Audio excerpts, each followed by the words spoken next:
कांग्रेस पूर्व सैनिक विभाग के उपाध्यक्ष एसके सहगल व युवा कांग्रेस के प्रदेश अध्यक्ष निगम भंडारी ने कांग्रेस मुख्यालय में संयुक्त प्रेस वार्ता कर केंद्र सरकार पर हमला बोला है। निगम भंडारी ने कहा कि पीएम मोदी ने वादा किया था कि हर साल 2 करोड़ रोजगार दिए जाएंगे, 10 सालों में 20 करोड़ रोजगार दिया जाना चाहिए था। उन्होंने कहा कि सरकार ने अग्निवीर योजना में से युवाओं और देश की सुरक्षा के साथ खिलवाड़ किया है। इसके तहत देश के लिए शहादत देने वालों के वेतन में काफी अंतर है, जबकि सेवाएं समान है। इससे सैनिकों में भेदभाव किया जा रहा है। अग्निवीर सैनिक जब देश के लिए जान की कुर्बानी दे रहा है तो उसके लिए कोई सम्मान नहीं दिया जाता। वेतन के अलावा शहादत पर जो आर्थिक मदद की जाती है वह भी रेगुलर सैनिक से काफी कम है। उन्होंने कहा कि राहुल गांधी लगातार इसकी लड़ाई लड़ते आ रहे हैं और आगे भी लड़ते रहेंगे। जो आज का जो एक मुद्दा है प्रेस वार्ता का, अग्निवीर योजना, अग्निपथ योजना,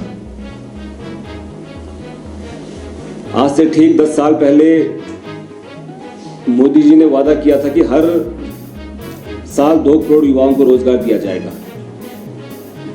10 साल के हिसाब से 20 करोड़ रोजगार आज को हिंदुस्तान के युवाओं को मिल जाना चाहिए था, लेकिन कहीं ना कहीं आज प्रदेश का ही नहीं देश का युवा अपने आप को ठगा हुआ महसूस कर रहा है।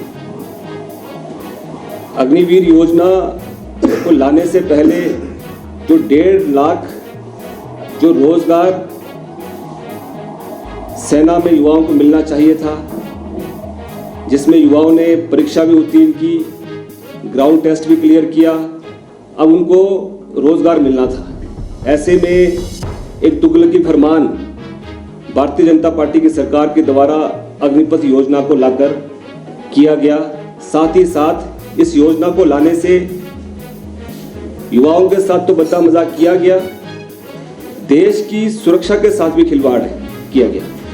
मैं साफ तौर पे बताना चाहूंगा कैसे अग्निपथ योजना देश के युवाओं के साथ बड़ा मजाक है।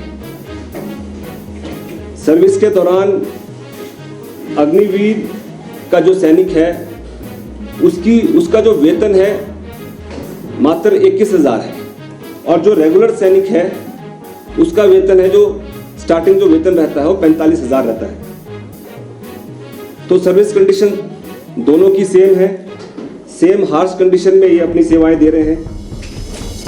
उदाहरण के तौर पे अगर मैं आपको बताऊं, बात करें 2 सैनिक एक ऑपरेशन के लिए जाते हैं, एक अग्निवीर सैनिक, एक रेगुलर सैनिक, और ऑपरेशन के दौरान दोनों सैनिकों की शहादत हो जाती है, तो उसके अंदर भी भेदभाव करने का काम इस मोदी सरकार ने किया है।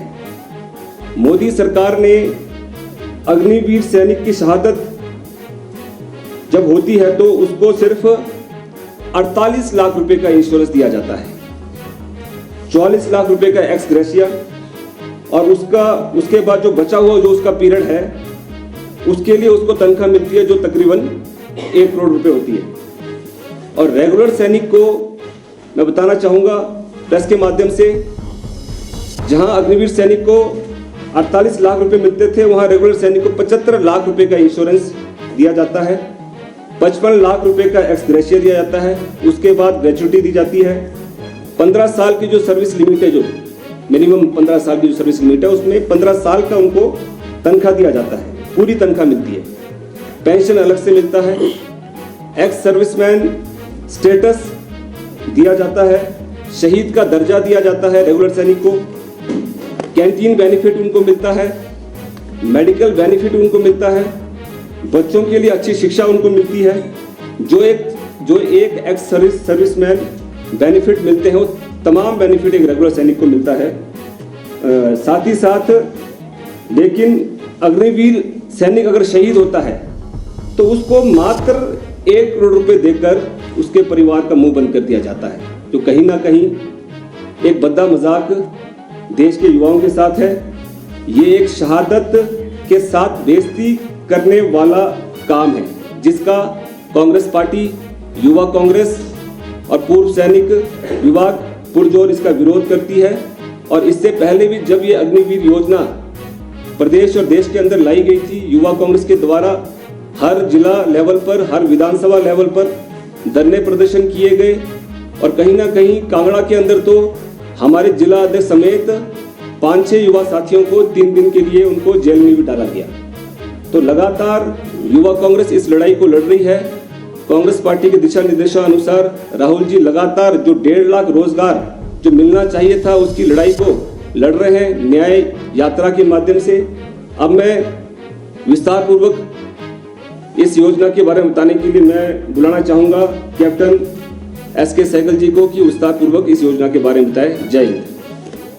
उसके बाद इन बच्चों के लिए विगत कुछ समय पूर्व ही दिल्ली के जंतर मंतर पर एक प्रदर्शन रखा गया जिसमें लगभग 9 से 10 हजार ये बच्चे जिनको ज्वाइनिंग नहीं मिली थी, ये वहां पर इंडियन नेशनल कांग्रेस के बैनर के तले हमारे पूर्व सैनिक विभाग के चेयरमैन कर्नल रोहित चौधरी जी के नेतृत्व में एकत्र हुए, अपनी आवाज उठाई और एक दिन का धरना दिया और इस गूंगी बहरी सरकार को चेताया कि हमें न्याय मिलना चाहिए। इसके पश्चात जैसा हमारे मित्र युवा मित्र श्री निगम भंडारी जी ने बताया कि विधानसभा से पूर्व भी हमारे प्रदेश के जो युवा सेना में भर्ती होने से वंचित कर दिए गए, इन्होंने भी उनके लिए आवाज उठाई, उनका साथ दिया, परंतु इनके खिलाफ भी बल प्रयोग पूर्व सरकार ने किया, जो कि बहुत ही निंदनीय कार्य है। इसके साथ साथ एक और चौंकाने वाला आंकड़ा भी हमारे सामने आया है। किसी ने RTI में लिया कि जब अग्निवीर योजना को भाजपा सरकार ने आनन फानन में लागू किया तो इन्होंने मीडिया के ऊपर यह दिखाया कि भी अभी बच्चे इतने ज्यादा आ रहे हैं, इतने ज्यादा भर्ती बढ़ गई है, उनकी अग्निवीर में शौक है। परंतु आपकी जानकारी के लिए मैं बता दूं कि 2021-22 में जो कुल भर्ती होने के लिए युवा आए, कुल आंकड़ा लगभग 35 लाख था। परंतु आप चौंक जाएंगे कि 2022 में अभी तक जो बच्चे भर्ती होने के लिए आए तो उनकी संख्या सिर्फ 10 लाख है।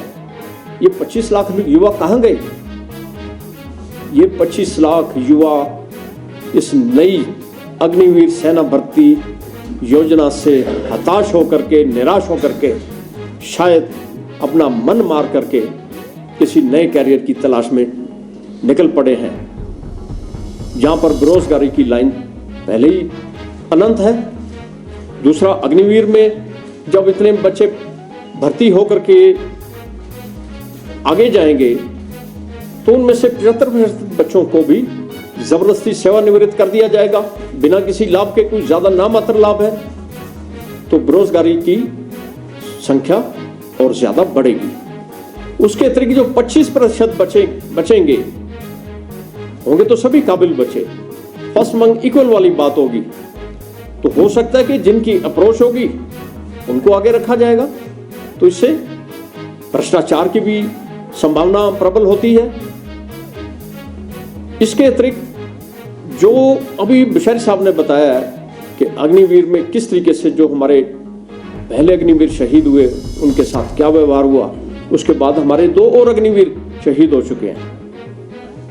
शायद हमारी जो 2 शताब्दियों से चलती आ रही पुरानी भर्ती योजना थी, उसके तहत हम लोग कम से कम 1 साल का सैन्य प्रशिक्षण लेते हैं और उसके बाद यूनिटों में जाते हैं, अलग अलग इन्फेंट्री बटालियनों में जाते हैं और हमारे अन्य जो कोर्स हैं वो भी हम क्वालिफाई करते हैं, तब जाकर के हम एक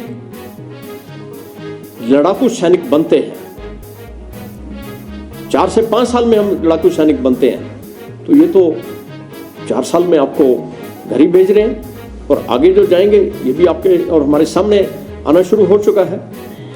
तो आज का हमारा प्रमुख विषय यही था कि इन 1,50,000 जो बच्चे हैं, जिसमें हमारे प्रदेश के भी हजारों बच्चे हैं, हम सभी पूर्व सैनिकों ने भी ये मन बना लिया है कि इन बच्चों को, ये भी हमारे बच्चे हैं, इनको इंसाफ दिलाएंगे। मोदी जी सेना के साथ, सेना की वर्दी में दिवाली मनाते हैं, होली मनाते हैं, सेना की वर्दी भी आप प्रधानमंत्री जी पहनते हैं, परंतु जो आपके देश के युवा हैं, बच्चे हैं, वो सेना में जाना चाहते हैं, तो आप उनको इस तरीके से ट्रीट करते हैं। हमारा माननीय प्रधानमंत्री जी से निवेदन है कि इन 1,50,000 बच्चों को नियुक्ति दी जाए, इनके साथ न्याय किया जाए, और जिन बच्चों ने निराश होकर के आत्मघाती कदम उठा लिए हैं, उनके परिवारों को कम से कम 1-1 करोड़ रुपए का मुआवजा भी दिया जाए। हम इसकी भी मांग करते हैं। इसी